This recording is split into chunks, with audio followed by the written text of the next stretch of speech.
consequence of big government, whether it's for the entitlement welfare system or for the warfare system, because the bigger the government gets, the smaller the people get, the less liberties we have. It's characteristic under a war that civil liberties are compromised. People have sort of accepted this idea, well, under these special emergency conditions, we have to give up a little bit of our liberties. Let me tell you, you don't.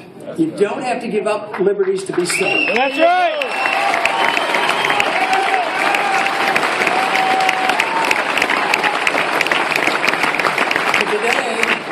Today it is said that we have a perpetual war. It's worldwide, any country, and we're in 130 countries, 900 bases, because we're fighting a war on terrorism. We're fighting the Taliban. The Taliban are people who just want us out of their country. You know, that's what they want.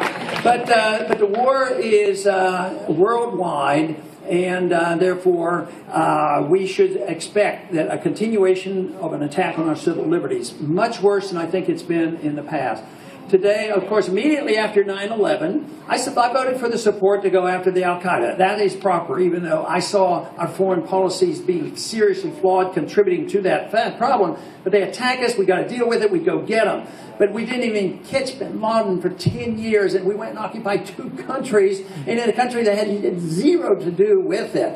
So but what did they do to the American people? We suffered from the consequence of that. Within 2 weeks, they had a bill on the floor they had been trying to pass for a couple years, and that bill was called the Patriot Act.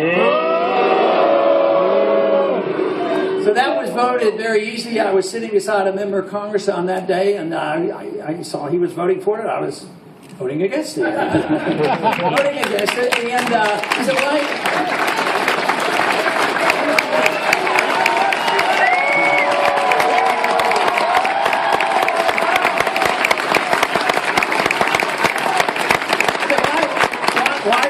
this bill. I said, you know, it's only been on the floor for an hour. We don't even know exactly what's in it. He said, oh, I know that. And I said, you didn't read it? No, I didn't read it. I said, you know there's going to be bad stuff in there. Yeah, I know that. I said, why are you voting for it? He says, how can I go home and tell my people back at home that I voted for the Patriot Act right after 9/11? He said, that would be a difficult thing to explain. I said, but that's your job. Go home and explain it to them.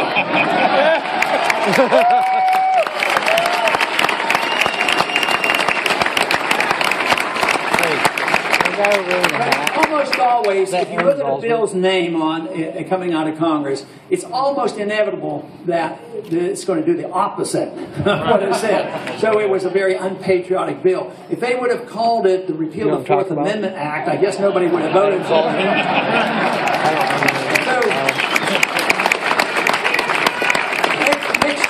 Next year, when we get a chance to repeal this, we won't call it repeal the Patriot Act. We'll call it restore the Fourth Amendment.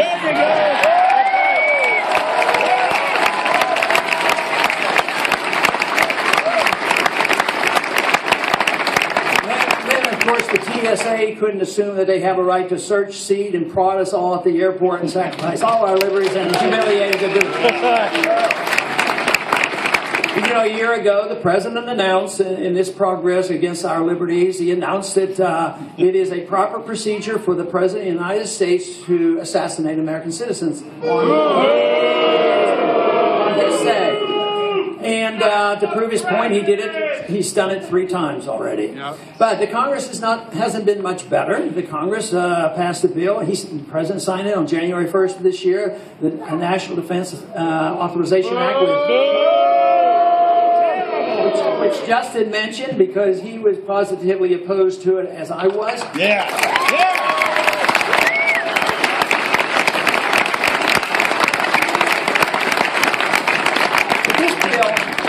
This bill literally repeals posse comitatus, keeping the military out of state civil laws.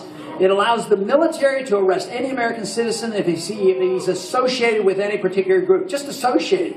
No charges made, no trials. He can be arrested, put in a secret prison, denied an attorney, and kept indefinitely. And that's on the books. We put it on the books. That has to be reversed. Terrible. Yeah!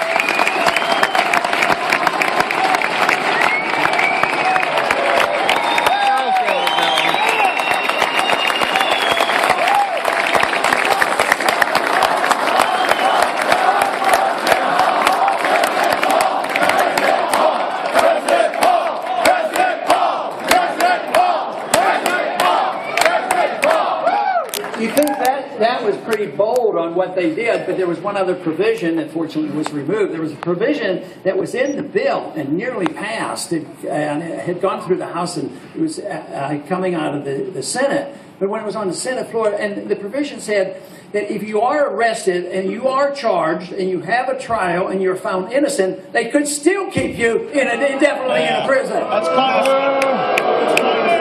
But fortunately, there was a senator from, I think it was Kentucky, that got that removed.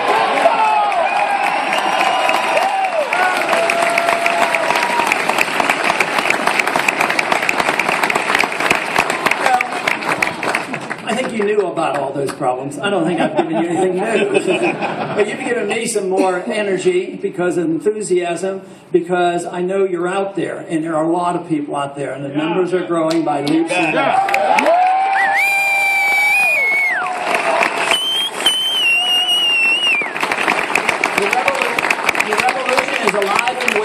It's an intellectual revolution, and let me tell you, there are a lot of young people wanting to lead the charge, and that's great with me.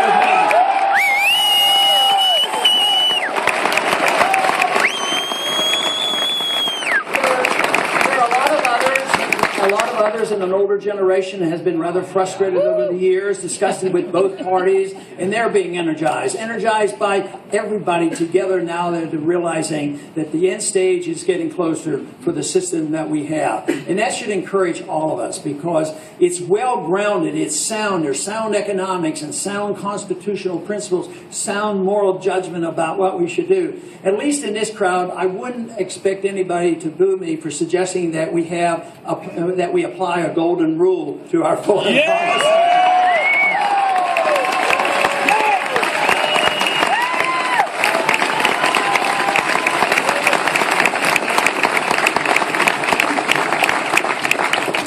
You know, John Adams said that what we need is a tireless, irate minority. We don't need the majority. You need a minority because that's the way it is all the time because they energize the rest of the people. So it's never what we have today, and even under communism, you don't have 51% voting for this. It's a irate majority, a minority that emphasizes this. But this is what we have today. We have it, and it's growing, and we are influencing other people. We are in transition. I think Justin coming to Congress is representing this. There's going to be a lot more. Yeah.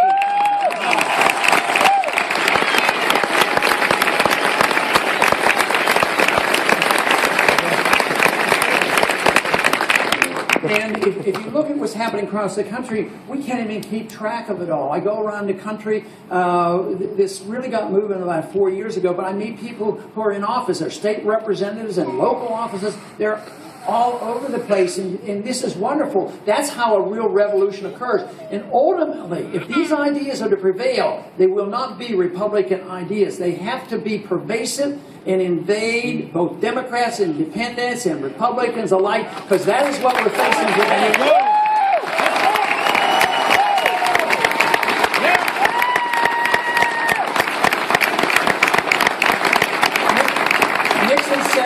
When he claimed that the reason why he had to get us off the gold standard and put on wage and price controls, he said, we're all Keynesians now. But someday we have to reverse that. We need the people saying, we all believe in the free market and sound money now.